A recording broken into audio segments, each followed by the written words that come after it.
realidad, el primer país libre, de veras libre, independiente y libre de las Américas, no fue Estados Unidos, como dicen que fue, sino Haití.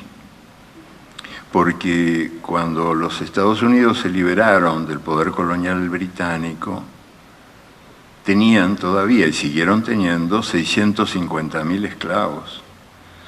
Y una nación que tiene 650.000 esclavos es libre para todos los demás, pero no para ellos. Digo yo, no sé. Desde 1791 a 1810, muchos fueron los pueblos que se levantaron contra sus autoridades coloniales.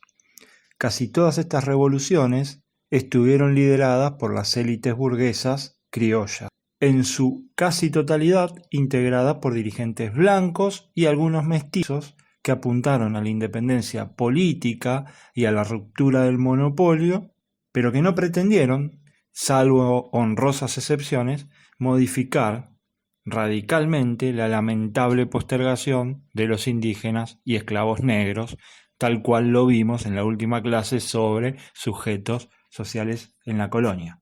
Sin embargo, en Haití, en México, en Chuquisaca y La Paz, las mayorías excluidas se rebelaron contra sus autoridades coloniales en defensa de su libertad y levantaron reivindicaciones sociales, no solo inaceptables para los opresores coloniales, sino también para las propias minorías blancas y propietarias criollas.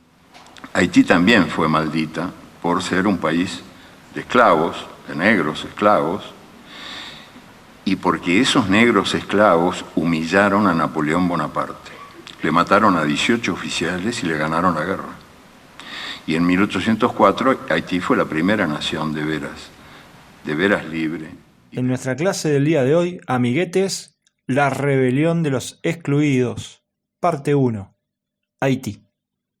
Podemos simplificar entonces hablando de dos modelos de luchas independentistas: clases oprimidas y excluidas o minorías burguesas representadas en los intereses políticos y económicos de los criollos.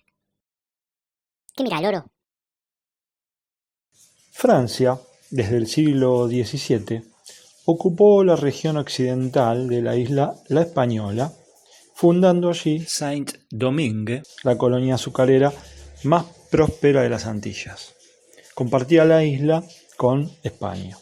El 10% de su población estaba compuesto por blancos, grandes poseedores de tierras, y mulatos, también llamados afranchis, pequeños terratenientes.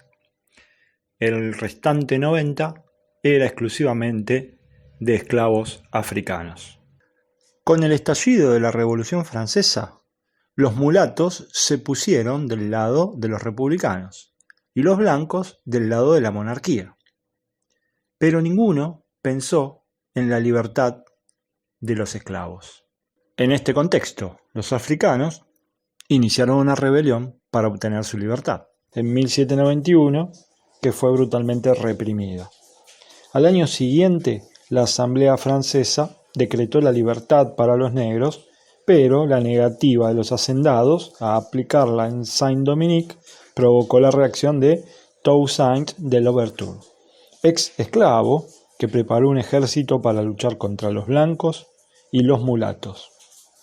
Los españoles de la región oriental, en guerra con Francia desde 1793, aprovecharon esta movida y le prometieron a Toussaint abolir la esclavitud si los ayudaba a derrocar a los franceses.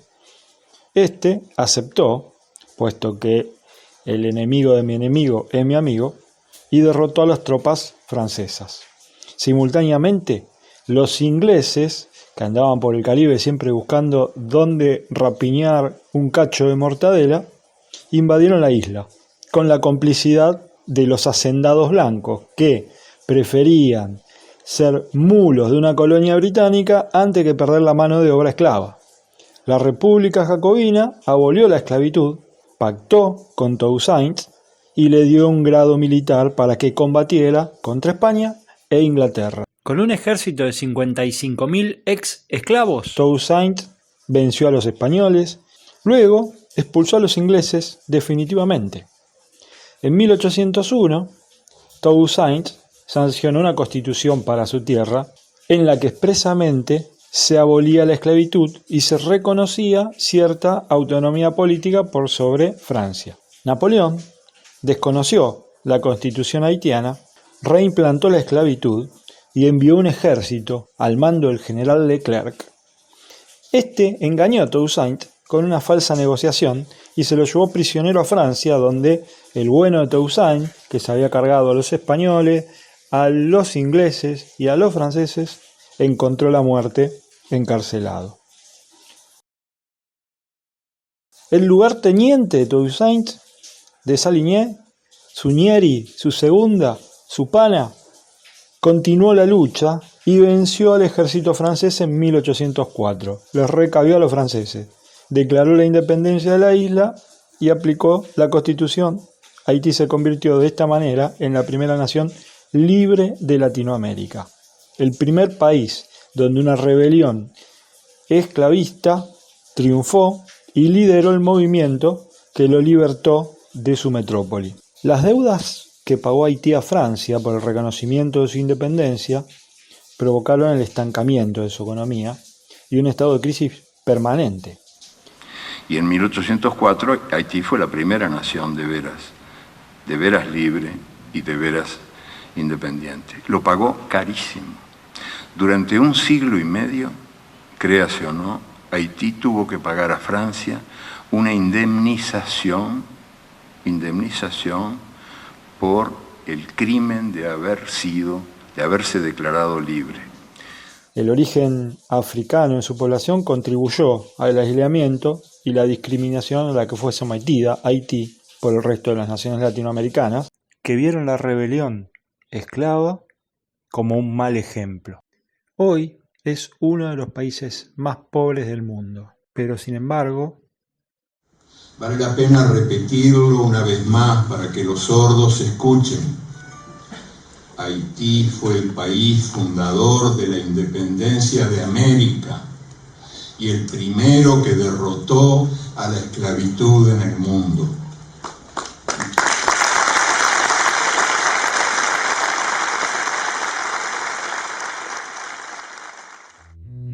Esto es todo, amiguitos. Hasta la clase que viene.